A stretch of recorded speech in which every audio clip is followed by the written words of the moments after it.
కేంద్ర ప్రభుత్వం ప్రవేశపెట్టిన బడ్జెట్లో తెలంగాణకు గుండు సున్నా తప్ప ఏమీ దక్కలేదని ఆమ్ ఆద్మీ పార్టీ రాష్ట్ర కన్వీనర్ హేమా సుదర్శన్ జిల్లోజు ధ్వజమెత్తారు.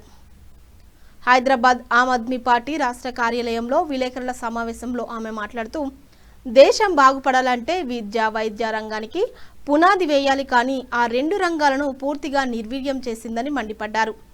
మొత్తం బడ్జెట్లో విద్య, వైద్యానికి కలిపి 5% కూడా కేటాయించకపోవడం ఎంతవరకు సమంజసమని ప్రశ్నించారు.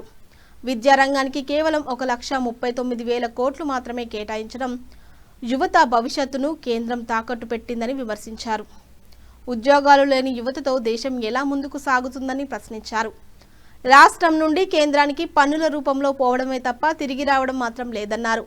మెట్రో పేజ్కు ఇవ్వాల్సిన 50% నిధులు ఇవ్వకుండా తెలంగాణ అభివృద్ధిని అడ్డుకుంటున్నారని ఆరోపించారు. కొత్త రైల్వే లైన్స్కు క్లియరెన్స్ ఇవ్వకపోవడం కాకుండా వరంగల్ కోచ్ ఫ్యాక్టరీని పూర్తిగా మర్చిపోయారని దుయ్యబట్టారు. రాష్ట్రంలో 8 మంది ఎంపీలు ఉండి తెలంగాణకు ₹1 బడ్జెట్ను తేకపోవడం సిగ్గుచేటన్నారు. తెలంగాణ ద్రోహి బడ్జెట్కు వ్యతిరేకంగా ఆమ్ ఆద్మీ పార్టీ ప్రజల వైపు నుండి పోరాడుతుందని ఆమ్ ఆద్మీ పార్టీ రాష్ట్ర కన్వీనర్ హేమా సుదర్శన్ జిల్లోజు హెచ్చరించారు. మీడియా మిత్రులందరికీ నమస్తే. మనకి నిన్న కేంద్ర ప్రభుత్వం బడ్జెట్ని ప్రకటించింది. సో ఆ బడ్జెట్లో దేశానికి ఉపయోగపడేది ఏమైనా ఉన్నదా అంటే ఏమీ లేదు. మన దేశానికి యువత వెన్నుముక, కానీ వాళ్ళకు కూడా అంటే జాబ్స్ పరంగా కానీ లేకపోతే మనకి విద్య, వైద్య రంగానికి సంబంధించి ఇంపార్టెంట్. విద్య అనేది లేకపోతే మన దేశానికి ట్యాక్సెస్ చదువుకొని మళ్ళీ జాబ్స్ చేయాలి కదా, వాళ్ళకు కూడా వచ్చేసి మళ్ళీ ఎలా కడతారు? సో వైద్యానికి, విద్యకు చూసుకుంటే ఓన్లీ దేశం మొత్తంలో 5% ఇస్తున్నారు. 5%లో ఓన్లీ 1.5 వచ్చేసి మన విద్యకు వచ్చేసి శాంక్షన్ చేస్తున్నారు. మిగతాది చూసుకుంటే మూడు చిల్లర వచ్చేసి వైద్యానికి. ఇంత 5% అంటే దేశంలో విద్యను, వైద్యాన్ని మొత్తం తుంగలో దొక్కేసిర్రు ప్రభుత్వము. సో ఆ విధంగా చదువుకున్నోడు వచ్చేసి మళ్ళీ అడుగుతాడు కదా, చదువుకుంటే దేశాన్ని నిలదీస్తాడని చెప్పేసి ఈ విధంగా మనకి బడ్జెట్లో మొత్తానికి తుంగలో దొక్కేసేసారు. మన తెలంగాణకు చూసుకుంటే అదేవిధంగా ఇంకొకటి, రైతులకు ఇప్పటిదాకా కేంద్ర ప్రభుత్వం దాని గురించి కూడా మాట్లాడలేదు. అలాగే వచ్చేసి మహిళల గురించి మాట్లాడలేదు. మన నిత్యావసర వస్తువులు, ముఖ్యంగా దేశంలో ప్రతి ఒక్కరికి నిత్యావసర వస్తువులు రేట్లు, ధరలు పెరిగిపోయి తినలేని పరిస్థితిలో ఉన్నారు. ఆ విధంగా కూడా దాని గురించి కూడా పట్టించుకోలేదు.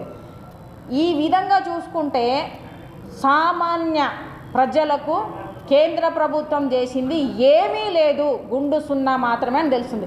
దాంట్లో ముఖ్యంగా మన తెలంగాణకు తీసుకుంటే, ఇక తెలంగాణను అయితే వాళ్ళు మొత్తం పక్కన చేసి తెలంగాణ ఉందా దేశంలో అనే టైపులో మొత్తానికే పక్కకు పెట్టేసిరని చెప్పేసి చూసుకుంటే తెలుస్తుంది.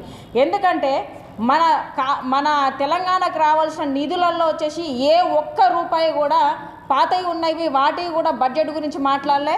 తెలంగాణకు వచ్చేసి బడ్జెట్ చూసుకుంటే వచ్చేది కాదు, ఇక్కడి నుంచి వచ్చేసి పోయేదే ఎక్కువ ఉన్నది ట్యాక్సుల రూపంగా, కానీ ఓన్లీ పేపర్స్ పంపిస్తున్నారు, ఏమీ చేసేది లేదు. కాజీపేట కోచ్ ఫ్యాక్టరీ, బయ్యారం ఉక్కు పరిశ్రమ, దాంట్లో కూడా వచ్చేసి మనకి దాని గురించి పరిశ్రమల గురించి మాట్లాడలేదు, రైతుల గురించి మాట్లాడలేదు. అలాగే కొత్తగా ఏం తీసుకొచ్చారంటే మన సౌత్లో కొన్ని ఏరియాలలో వచ్చేసి ఎలక్షన్స్ ఉన్నాయి, వాళ్ళకు ప్రేమ పుట్టేసి ఎలక్షన్లలో ప్రేమ పుట్టేసి ఏం చేశారంటే వందే భారత్ అని చెప్పేసి దానికి హైదరాబాద్ టు బెంగళూరు, హైదరాబాద్ టు తెలంగాణ, ఏంటిది మన పూణే, హైదరాబాద్ టు తమిళనాడు అని చెప్పేసి వాటికి ట్రైన్స్, ప్రత్యేకంగా ట్రైన్స్ పెడుతున్నారు. దానివల్ల సామాన్య ప్రజలకు ఏమొస్తున్నది, మిడిల్ క్లాస్ వాళ్ళు, హై క్లాస్ వాళ్ళు తప్ప దాన్ని యూజ్ చేయలేరు. ఎందుకంటే అది ప్రీమియం లగ్జరీ అంటారు. ఆ దాంట్లో సామాన్యుడు ఏమన్నా ప్రయాణం చేయగలుగుతాడా? ఈ విధంగా చూసుకుంటే కూడా సామాన్య మానవులకు ఎలాంటి వచ్చేసి యూజ్ లేదు. మొత్తానికి ఒక సామాన్య ప్రజలు బతకాలి అంటే మాత్రం కేంద్ర ప్రభుత్వం వాళ్ళ మీద దృష్టి పెట్టట్లేదు. ఓన్లీ ఏంటిది కార్పొరేట్ లెవెల్లో వాళ్ళకు మాత్రమే సంపాదించి పెట్టడానికి బడ్జెట్లు తీసుకొస్తున్నారు తప్ప ఏమీ లేదు అనేదే చెప్పాలి. ఇక మనం చూసుకుంటే మన తెలంగాణలో ఎంపీలు, మంత్రులు పార్లమెంట్లో పోయి కొట్లాడుతుంటారు మన తెలంగాణ కోసం. మన తెలంగాణ బడ్జెట్లో ఏం జరుగుతుంది, ఎందుకు తీసుకురాలేకపోతున్నారు? మీకు సిగ్గుండాలా? రాజీనామా చేసేయండి.